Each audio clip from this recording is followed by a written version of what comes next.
So I came across this comment in one of my recent videos that I thought was going to make for a pretty interesting conversation because I think this comment here ends up being very similar to what I believe a lot of people's view is, no matter what position in life you really are at. Like if you have a position that you are now sitting in, whether good, bad, or ugly, that view that you are taking on is the view that you have of the entirety of it all. Like you believe that's what most people are experiencing is the same thing that you're experiencing. Even though intuitively you know that it's not that way for everybody, you just believe the majority of the people are facing kind of similar situations that you are facing. So if it's bad for you, you think it's bad for everybody out there. Like it's a bad economy. If you're struggling, you think a lot of people are struggling. And then if you find a position in which that you're doing fairly well, you have a tendency to think, well, a lot of people could be doing well if they were to do similar things that you are doing. So your view is very narrow to that of what it is that you are experiencing. And I think this comment really relates to that. So this is how it goes down. Just got back from vacation. This is the comment. Just got back from vacation. I don't see what you're always talking about. Place was packed with people spending money. If our economy was that bad, people would not be out spending. Definitely was not rich folks. Rich people don't wear pajamas out in public. Busiest year I've ever seen on vacation. Unbelievable, right? Now, this is the funny thing that I think about is that I live in a very affluent-y area. I don't know if that's a word, affluent-y, right?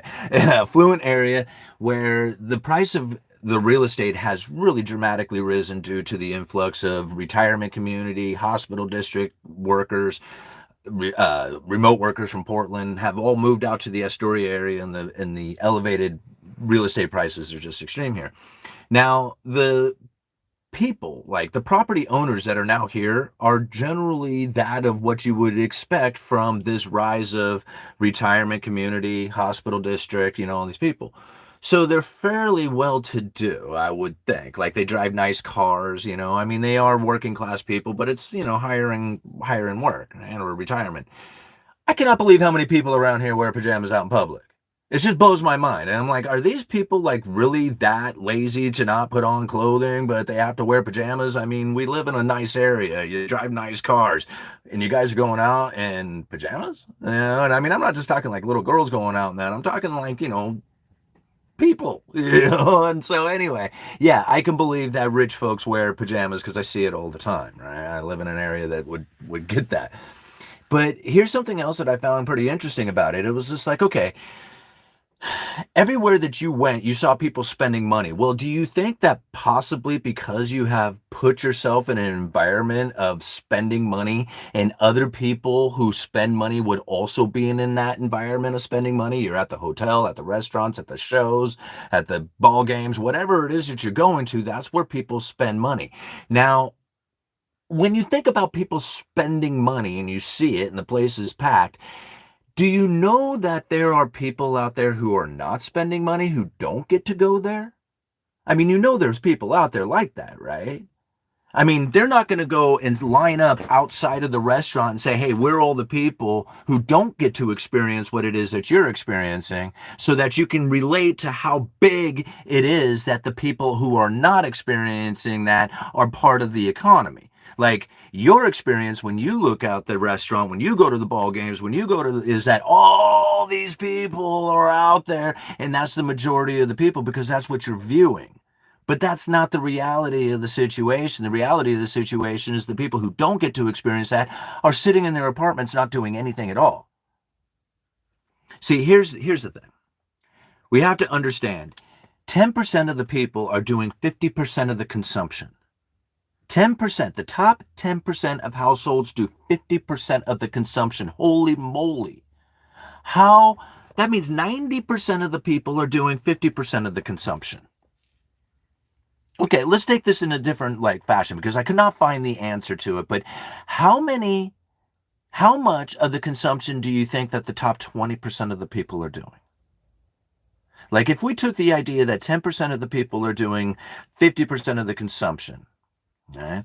Then it would make sense that if you had the remaining 90% of the people doing the other 50% of the consumption, that the top 10% of the remaining 90% would probably be doing 50% of the remaining consumption, meaning that the top 19% of the people are probably doing somewhere around 75% of the consumption. Right? I mean, I don't know. Maybe I'm guessing. Maybe my math is wrong, but I think that would be fairly accurate if that was to be true. That the top 10% do 50% of the consumption, then the remaining 90%, the top 10% of them would be doing 50% of the remaining consumption. That only makes sense to me. So top 20% are doing 75% of the consumption. That remain 80% of the people are doing 25% of the consumption. Think about this. Hardly anybody is doing any of the consumption considering the top 20%. When I see articles like, or when I see comments like that, I'm thinking, okay, perhaps you've never lived broke as hell, about ready to lose it all. If you ever lived like that, or maybe you did lose it all, maybe you just don't recognize it now. But there are so many people out there who live at the very edge. Some people don't ever get the opportunity to go and experience a vacation. They may get one chance in their entire life to ever experience a vacation. You got to see it happen. They don't get to go every year. Not like best year I've ever seen. So you must do this every year. Wow. Dude, you must be in the top 10%. No wonder why everything that you see out there seems to be awesome for you, because it is awesome for you. If you're in the top 10%, if you get to go on vacation, you're surrounding yourself with other people who are experiencing that luxurious economy that seems to be doing so well. Right? Perhaps put yourself in a position in which that it's a struggle every single month to pay the bills. No matter what you do, you have a hard time coming up with enough money to buy toilet paper. You're sitting there eating a peanut butter and honey sandwich, wondering what it is you're going to do. I mean, do you ever think that maybe 80% of the people are experiencing that? This is what drives me nuts. I mean, people need to understand that you got to look at the economy in different fashions. Not everybody is experiencing it the same way. It's not a singular economy. Every single person, every single one of us has our own economy that we live. And when you put that all together, we all interact with each other's economy. It's an energy it's like the economy is the mechanical form of consciousness. It ties us all together, every single one of us. And to think that when you look out there and you think, man, the restaurant was packed, the hotel was packed, pool was packed, theater was packed, ball game was packed, all these things were packed. And I'm like, yeah, you're surrounding yourself with other people who experience luxury. No wonder why you think it's so fun and awesome out there. Why don't you go and sit at the place where 80% of the people are at? In their apartment, trying to figure out what it is that they're going to do. Trying to figure out how come it is that their paycheck is no longer making it through the end of the month. See, that's the place that you need to look, because that's where the real problem in the economy exists. If you were to look at it as a whole, if you were to have a government that is trying to maintain an economy and 80% of the people simply do not matter, who do you think they're focused on? I mean, I'm glad you're in a position in which that you're important to them. But most people are not. Most people don't get to experience that luxury. Most people don't get to go on vacation every year. Some people never get to experience a vacation. Not once in their entire life do they ever get to do anything like that. That's the majority of the people. Yeah. I mean, their vacations are camping trips in their local state parks, because that's what they can afford. They don't get to go to the restaurants. They didn't go to the theaters or anything else like that. All right. Sorry for the rant, guys. 10 minutes into it. Gonna keep it fairly short today. I got some chores I need to get done and errands I need to run. So, but I wanted to come out and just kind of address that particular comment, just to kind of give a better idea of what it is that's going on out there, because we have to understand that not everybody's experiencing the same thing. I mean, not even the same people who are sitting in the same jobs, getting the same pay, are experiencing the same economy. Some of us have families. Some of us have different priorities and goals in life. Other people have different intentions on what it is that they are doing with their money and their existence. It's not the same. It's not the same for anybody. All right, Kirk, my boomer family go on too many vacations, then blame immigrants for being broke. I mean, it's all right there. I mean, you see it plain as day. I mean, even I myself, I went out yesterday. People are probably looking at the mark on the back of my hand. I went out to the bar last night and was hanging out with my friends. And it's funny because, like, even that within itself, I'm looking around. I couldn't help myself. And I'm like, okay, looking around to see who's there, what they're ordering, what they're buying, what they're drinking. I cannot help it. I am immediately into economics mode no matter what. All right, Yui in the house. Hey, nice to see you, Larry. I quit the baller life, sick of it. Well, to be honest, I don't know what it is like. I don't know. Me personally, have no intentions on doing anything other than trying to collect as many assets as I can in order to have a decent existence in life when I get older. So basically, I want to be able to pay my bills and eat food and have a roof over my head. That's kind of thing, right? And when you are at 40 years old, broke as hell, in debt, with nothing going on, and no real way of figuring out how you're going to have a retirement or any kind of existence, it is a very difficult path to try and be motivated to do something, right? You kind of give up. And this is the hardest part that most people end up facing as they grow older in life. When you're younger, you're ambitious. You're like, okay, man, I can still be a rock star, right? But by the time you're 40 years old, you're kind of giving up. You're just like, man, that's it. This is the way it is.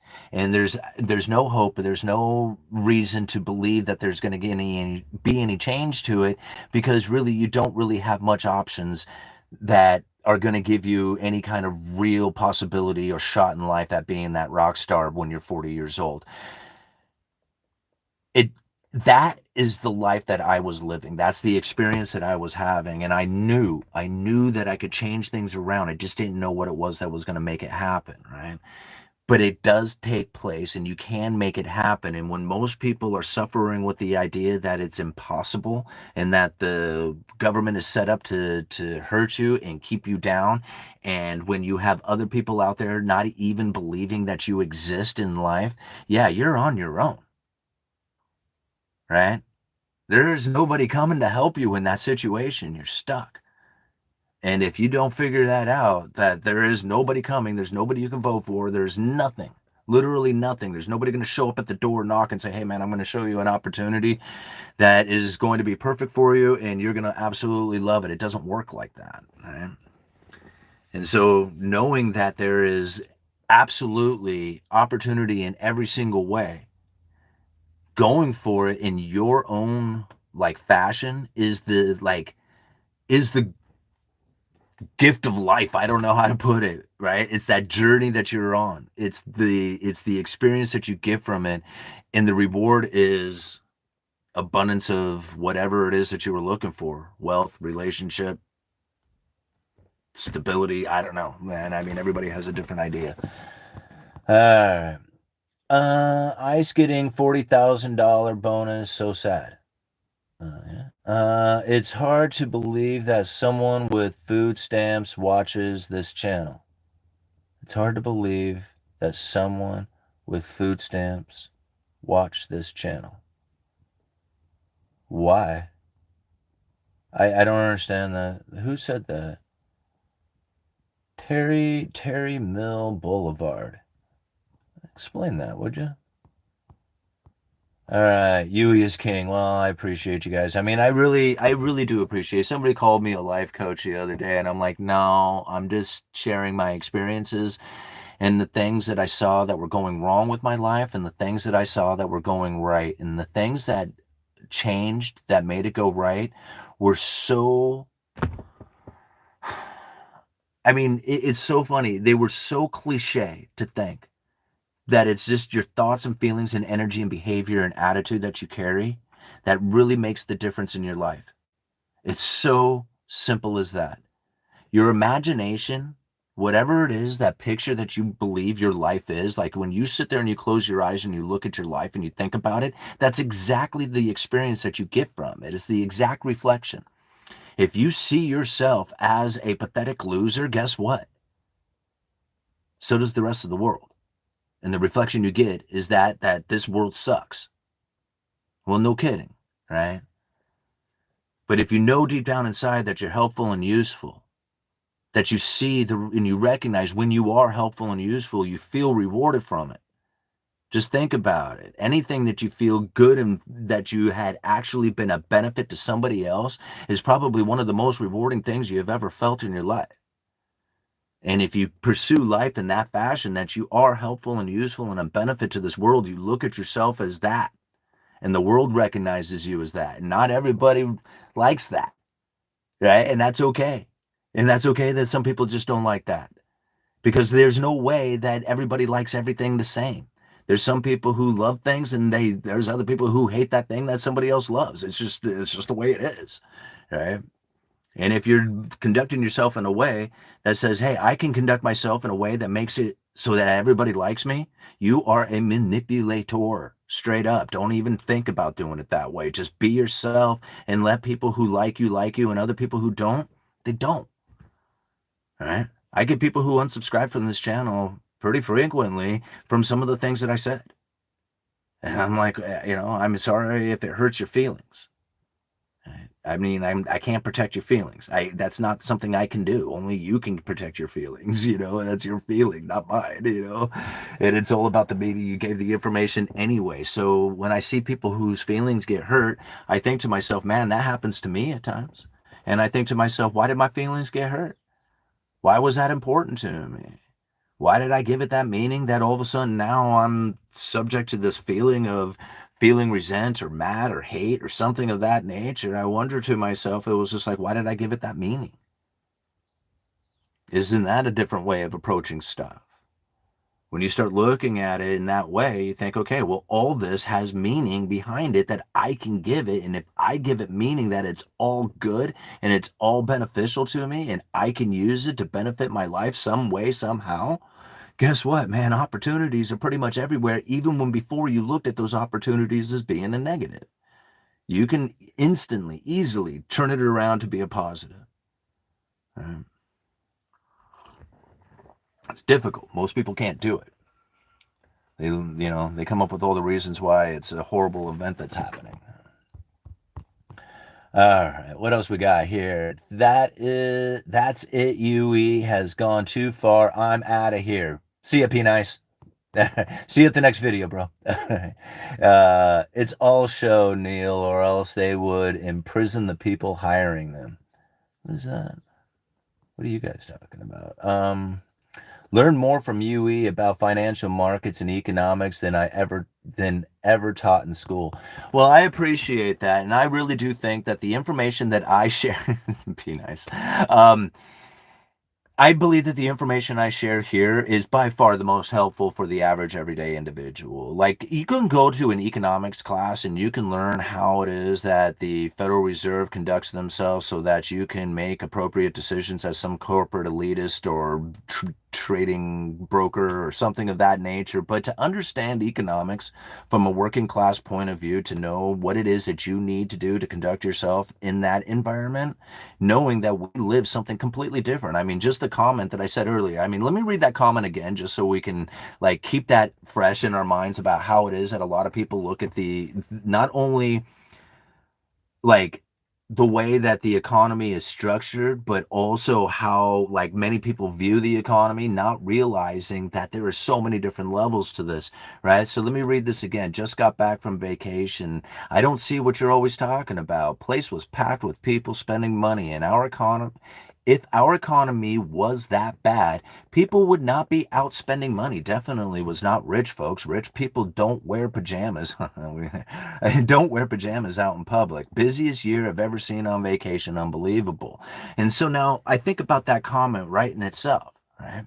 And it's just like, man, that's the disassociation that a lot of people have within this economy, not realizing that you get to go on vacation every year. The experience that you get is people who get to go on vacation every year. It's like, oh, hey, man, I remember you last year you were here, right? That sort of behavior, that's people who have money. That's people who are in the upper percentage of household incomes. Those are the people who you get to experience the economy with, and that's your view. That's what you think is going on. And again, it's a very difficult thing to then associate yourself with people who are barely cutting it at all. You know, like people who are like, here's something that I think about. Stress level for people is the same no matter what. And it seems different for somebody who has a lot going on. You're a guy who's like some big time money man who's about ready to make $100 million deal, and you're stressed out because this is like everything's on the line. You got hundreds of people whose jobs and money is on the line. And this is a very stressful moment that you are going through in order to make this thing happen, in order to get this work done, right? It's intense. But then you're a broke ass who's like working some restaurant job who has no idea on how to like save money or invest money, and you're clueless about everything in the world. You're like in your early 20s or whatever, and you run out the door and you got a flat tire on your car, and if you're late for work one more time, you're fired, and this is going to end your world. Do you think the stress level is any difference between those people? Of course not. It's the same amount of stress hitting both those people. One of them has something that seems very important. Most people look at it and go like, oh my God, look what you got going on. It doesn't mean it's any less stressful than the person who nobody thinks about, talks about, knows about, and cares about. The stress level is still the same for that person. So nobody recognizes that person down there with the flat tire. They just think, oh man, another loser doesn't show up for work, doesn't know how to, all these people, all the same, just like that. Nobody wants to work. Everybody's a lazy ass. Right? Not realizing they're struggling every single day just to try and figure out how to make life happy, worthy. They don't know how to use their skills to be useful and helpful to the world. They haven't figured that part out yet. They're trying. Nobody gives those people any kind of respect. Nobody gives them any kind of consideration. Everybody just looks at them and says, they'll just figure it out. They're about ready to get kicked out of the apartment. They'll find a place to live. All right? You know how hard of an existence that is? It's like, most people don't have any idea on what it's like to live like that. They had great parents who helped them out, and when things got tough, they were like, I can't make the car payment, or I can't make my cell phone payment. And mom and dad were always there to bail them out every time they ever got themselves into a little bit of stressful moments. Have you ever had anybody in your life who was going through an experience where they couldn't find anybody to help them? Do you know what that's like at all? Most people have no clue, right? Except for the people who have experienced it, which is 80% of the people. But they don't share that same experience with each other, right? Just like this guy. No, his experience that he shares with everybody is the luxurious one. Look at all of us spending all this money out here at this restaurant. How many of you are out there going, oh man, the neighbor got a flat tire, I better bail him out and get him to work? Right? See, I had a good buddy neighbor like that. When my car broke down, he was just like, dude, you got to get to work. I'll get my wife to get you a ride. Without that, how quickly my life would have deteriorated into nothingness. See, this is where I think a lot of people end up losing the ability to connect with other people, understanding or misunderstanding how difficult life really is for a lot of people, like 80% of the people out there. It's because 20% of the people who are doing the consuming, they're out there talking and looking at each other going, look at all of us doing all this consuming. We're awesome. I don't know what the uneducated economist is talking about. It ain't that bad. Yeah, because you don't see. You can't see it. You're not there. Never been there. If you had, you wouldn't be saying it. That's really what it comes down to. What time is it? Okay, 24 minutes into it. We're going to call this pretty quickly here. What time? We got 463 people watching. Oh my goodness. You guys are really digging this one, huh? All right. What else do you want to talk about before we call it quits? You probably has the hardest job being his closest to the everyday people. Trying to explain it can be different from what's been ingrained in them at the bottom. Oh yeah, absolutely. You know how many people like I've seen say, "Oh, those rich people, they're so greedy," like that kind of attitude. Oh, if they wanted to, they could help. That kind of thing. And I look and I'm thinking to myself, who are you? Like, who are you to say that those people are greedy? You have no idea because they have money that makes them like all of a sudden money is greed. Like these two are absolutely like hand in hand equal.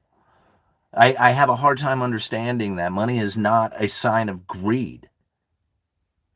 But yet people who don't have it, who desperately wish they did, will say somebody who does have it and has a plenty of it and spends it like they have plenty of it, a greedy individual. And this is one of the reasons why we have such a disconnect, is because even the poor don't understand the rich. Yeah, there's probably people out there who are greedy. Don't get me wrong, right? And just like there's plenty of people out there who are completely freaking lazy. No doubt. But the majority of the people are not that way. They're not lazy and they're not greedy. They work hard for their positions, and other people are not aware of what it is that they need to do. They weren't shown, they have no clue. If you don't know, you don't know. I mean, it's not something you blame. And this is one of the reasons why I constantly come out here trying to show the economic forces that are at play so that you can better understand why it is that the position that you hold is why you're holding that position. Because you have put yourself there due to the underlying economic forces that are at play because nobody's coming to help. And so you were forced by these, you essentially forced into the position that you were due to the gravitational pulls of economics that you were not aware of that were taking place. I don't know how else to explain it. Right? And this is going to continue to go on. And if you have a situation like we do, where you have ever increasing amounts of new money and debt issuance that comes into the economy, you will have ever increasing amounts of separation between the rich and the poor. And you can't call this greed. It's not greed. It's underlying economic forces that separate the rich from the poor. When you understand how it takes place, then you know how to position yourself to deal with it. To know that, yes, there was a time when we could work 8 hours and that would be enough. And we could use that 8 hours if we were disciplined to be able to raise a family. That was great times. It doesn't exist nowadays, and there's no way that we can bring that back. But to know that we do have opportunities that had never existed before. I mean, the ability to use the internet to make money is such a profound impact on people such as the working class. We have no idea on how awesome that is of an opportunity for us. How many people do you know actually take that opportunity? Very little. And when you do take advantage of the opportunity, you end up moving yourself up into that upper class, up into the 20% who actually do part of the consumption. And then you wonder why it is that other people aren't doing anything about that. Like, hey, you're competing against people who are doing it. You're not competing against people like people want to compete against each other with the vote. They say, hey, man, well, let's vote. Let's compete against each other on votes. But that's not where the competition is. The competition is in people who are actually doing it versus people who are not. And people who are not doing it generally say something like, hey, I want to work 8 hours and that be enough. Hey, I do too. I don't want to work 8. I want to work 2 hours and it be enough. All right. In a lot of ways, there's some ways I can work 2 hours and provide quite a bit. It's like, but to me, there's so much more that you have to do beyond just the 8 hours, beyond the 2 hours, beyond the 5 hours. There's so much you have to do in order to make it in this world. And when you do, you can position yourself in a way that people go, oh man, you're so lucky and greedy. And I'm thinking to myself, oh my goodness. Really? It's just the way it works out there. And the people who say that is the majority, 80%. There's your competition. It's not hard. I mean, a Cash App is easy. Robinhood is easy.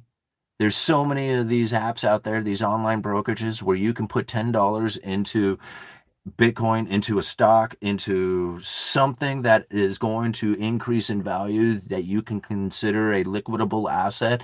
And if you dollar cost average for years, and I mean, I've seen people out there panhandling, and I see how much money they can make at times, right? I mean, I never done it personally, but I've known people who have done it. And I've heard about how much money they make, and they go down and they buy liquor and weed and, food or whatever it is that they want with it, but they don't necessarily think, okay, well, maybe if I'm going to do this for 20 years and I was to take $10 of my panhandling once a week and put it into Cash App, Bitcoin, into buying silver once a month or something of that nature, and you do it in your entire life, you could not imagine on how much wealth you could actually build up, because the momentum that you get from actually doing it starts to compound within itself. It's not the physical item itself, it's the energy that you're in when you're doing it that changes everything about your world. And that's the difference inside of it. When people say, dude, part of your channel is being a life coach. No, it's not. It's about showing people how the energy works. Everything, like literally everything has energy. The cup of coffee that I am drinking has energy in it. When I drink it and I use that energy to come out here and babble on to people, they go like, dude, it's a little intense, right? It's because everything has energy within it. Not only the coffee within itself, the communication, the words, the way that you receive it, and the meaning behind it all. Dollars, money, investments, friendships, relationships, right? All the things that you want in the world, they all carry an energy, and you have to be in line with it, or else it isn't going to be there, right? It's just like if you don't carry the right energy that goes along with it, which is generally an energy of receiving or an energy of just being. Most people are in an energy of chasing, and then they wonder why it is that there's so much scarcity in their life. Yeah, there's a difference between I want to learn how to do this, and there's another thing that says I am doing this. Right? You can sit there and learn all day long. We can sit there and watch videos, we can read books, we can listen to audios, we can do all kinds of stuff learning, but until you actually step out there and you are doing it, you're just going to be in the energy of learning, and you will forever be in that energy. And don't get me wrong, it's a good energy. Sometimes that's the energy you need to be in, is a learning energy. Absorb, absorb, absorb. But then at some point, it's just like, okay, we're done with this. It's time to move. And it's time to start using what it is that I have been absorbing this whole time. And now we step into a new energy, which is the energy of actually doing. And then once you're in doing, and you start figuring that out, because at first that's not the energy of like receiving money or anything. Is doing it right and figuring it out. And then once you become right at it or good at it or useful at it, then you're going to be in the energy of receiving. Because once you are useful, people are going to be like, dude, I need that. I need that in my life. I need that experience. I need that information. I need that thing. And then there it is. It's as simple as that, guys. It's not that hard. It takes time, it takes effort. It's brick by brick, and it's small pieces at a time, and it's effort. And most people are so frustrated when they don't get like instantaneous returns, like instant gratification from their efforts. When they don't see it, then they give up too easily. They give up before the magic happens. And that's the unfortunateness. Oh, sorry about that, guys. Hold on one second. Let me see if I can give me 1 minute here. Let me see if I can turn my Wi-Fi off. All right, there we go. We're back. All right, sorry about that. Yeah, I forget to turn my Wi-Fi off. It's just right there, but sometimes the connection doesn't quite get there. All right, and your world have to run. Oops, you guys are moving too quickly. Okay, and your world, you have to run as fast as you can just to stay in place.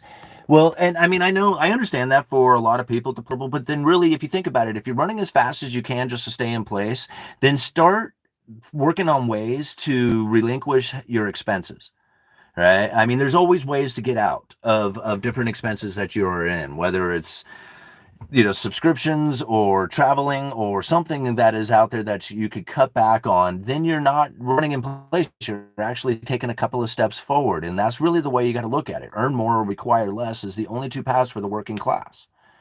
We don't have any other options. There's nobody we can vote for who's going to make it any different for us. So we have to understand, okay, we're going to go to work for 8 hours. That's hopefully going to cover our expenses for our daily lives. And then we need to do even more to cover what it is that we want that's beyond that. And that's really what it comes down to. I mean, if you want it any other way, I don't know, maybe just do a lot of wishing and hoping and praying that it's going to exist, but I just don't know how that can happen. Did I miss a super chat? Let's go check that out. Yeah, we did. All right, Red is on. Great to see you. $4.99. Thank you so much for being here. Greed is found to be bad if no profit is ever gained. Wall Street will short that greed to pink share and take anything left. Yeah, and I agree. There's, this is survival of the fittest. Don't think about greed as a bad thing. Take it all for yourself, and then you divvy it out to who you feel is appropriate, right? Like I remember, I've talked about this before. It was a great analogy because I saw this. It was like a short video, a YouTube short or something, and it was like these three male lions come pouring out of like this. I don't know, this in captivity they had, and there's like this pile of chicken out in this field, in this yard, and like one of the lions just jumps on the whole thing like it's all mine. Like he couldn't possibly eat all this chicken. Like it's a mound of chicken, and it's pieces, so it's not even like he can hold on to it because like you can just take pieces away. And it's almost as if the other lions were kind of laughing at it as they just went up there and kind of took what they wanted. But this first lion's like, it's all mine, right? That's the behavior that I think most people should be in, is like, it's all mine. I should take it. Take it all for yourself and then divvy it out to who it is that you feel is most appropriate. I just don't understand why that's a bad thing.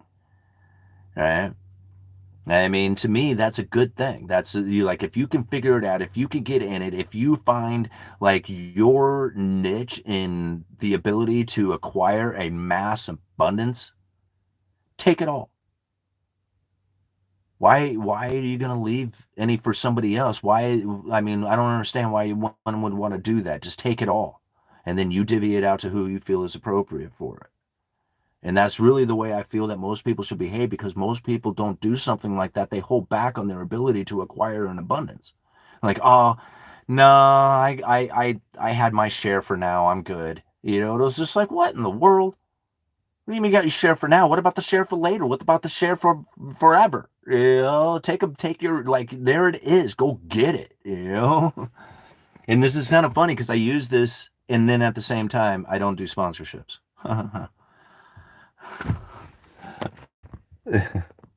Nice values you were teaching. Wow, what a shit show. Okay.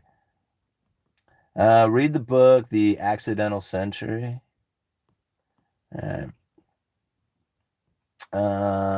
It's a bad thing because you often really upset people by doing that, and that you can hurt you far more than not having enough.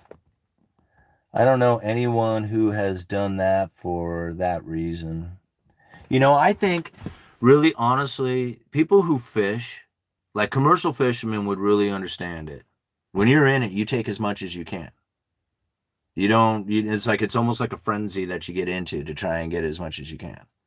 And I don't understand why it is that when you are sitting in a position in which that you have the ability to grab as much as possible, that you wouldn't do it. Like, why not? It's beyond. It's like, I mean, I'm not saying step on people's face to get there. That's not what I'm trying to say. I'm not saying hurt other people, but if you see where you can acquire an abundance, you're like in it, get it, right? Like, I mean, I don't know why people would be like, oh, well, that's enough. Pack her up shop, guys. Close her down. I don't want to sell any more stuff.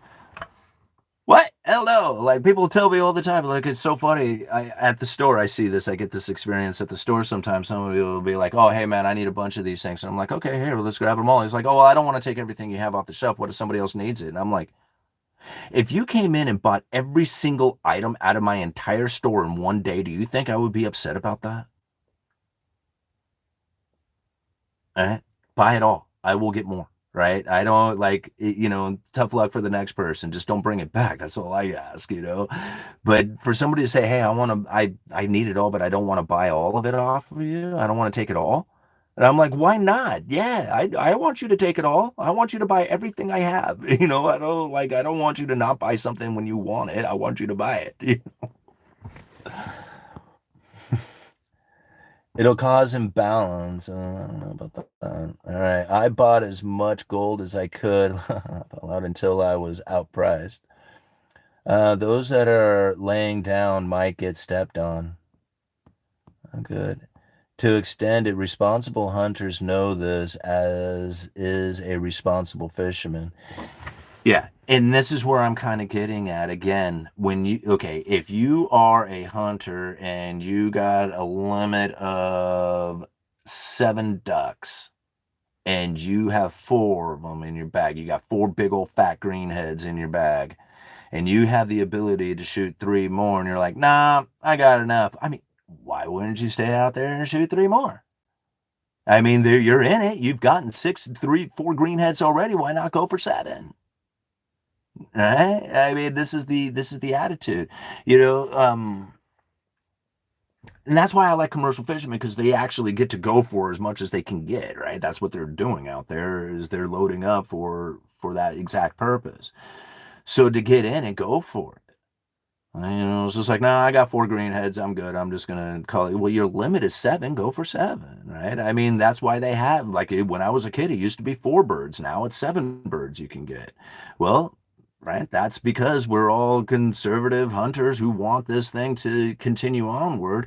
But if you have the ability and you're in it and you're doing well and you're like, and you're in the fly zone, why give up? I don't understand. Uh, Not everyone is billionaire, which is how AOC got elected. Yeah. Let's see here. Duck hunting is a lot of work too. Work hard, get as much as you can for your hard work. Yeah, P Nice, you don't get rewarded duck hunting. Like, that's like the amount of, like, reward that you get for it is all in the experience, and not really in the actual bird itself. And don't get me wrong, I like wild duck. It's okay, but it's not like some fantastic, thing out there. It's the experience of doing it that's a lot of fun. It's being part of the nature, it's being part of the conservation process of it too. Being in it, being part of the group, to make sure that these wetlands are protected and that there's plenty of them for this wildlife to exist and, continue to grow, and populations to be plentiful out there. Again, when I was a kid, there wasn't nearly as many. The limit on how many you could hunt was much less than what it is today. So the efforts are working. And I think that's, due to mainly the efforts of the people who are in the process of harvesting those birds themselves, which are the hunters, Ducks Unlimited kind of process stuff.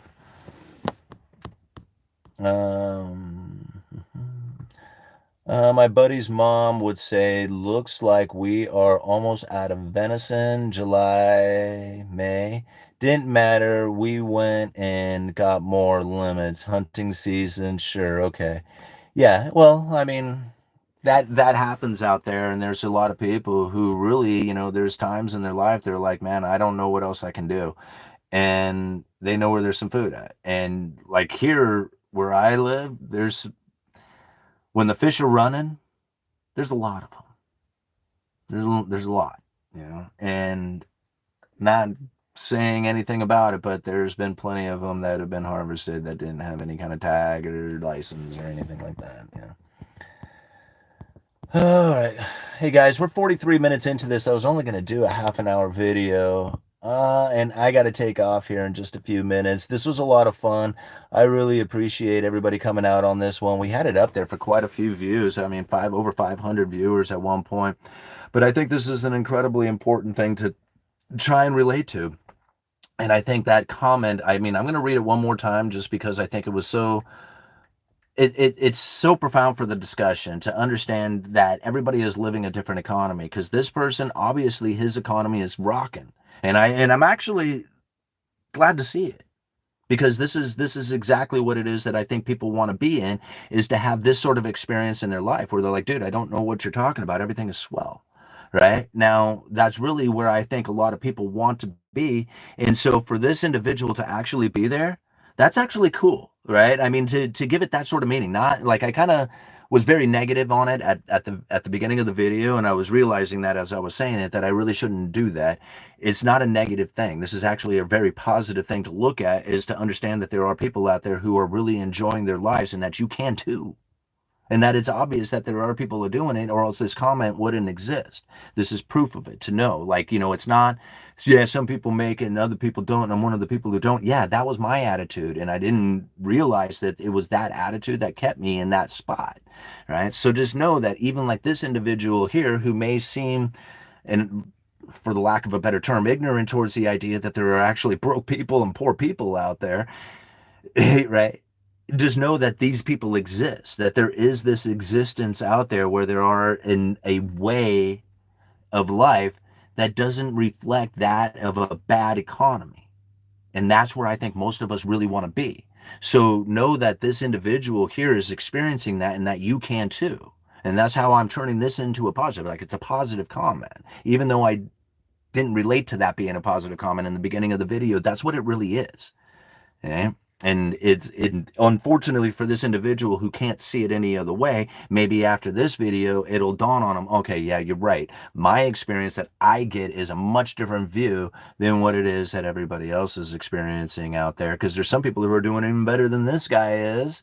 And there are a lot of people, majority of the people who are doing far worse.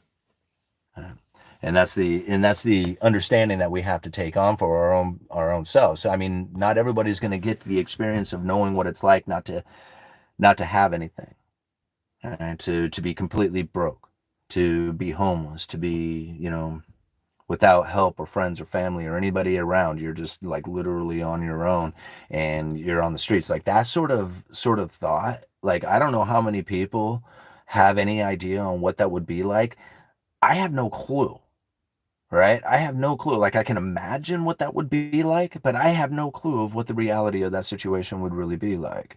And so to know that there are people out there who exist like that, they don't get the same opportunities like everybody else. They don't get the opportunities of having their family help them out to get by for a couple of months. They don't have friends who can say, hey, let me, help you get started on a business opportunity or a job or something like that.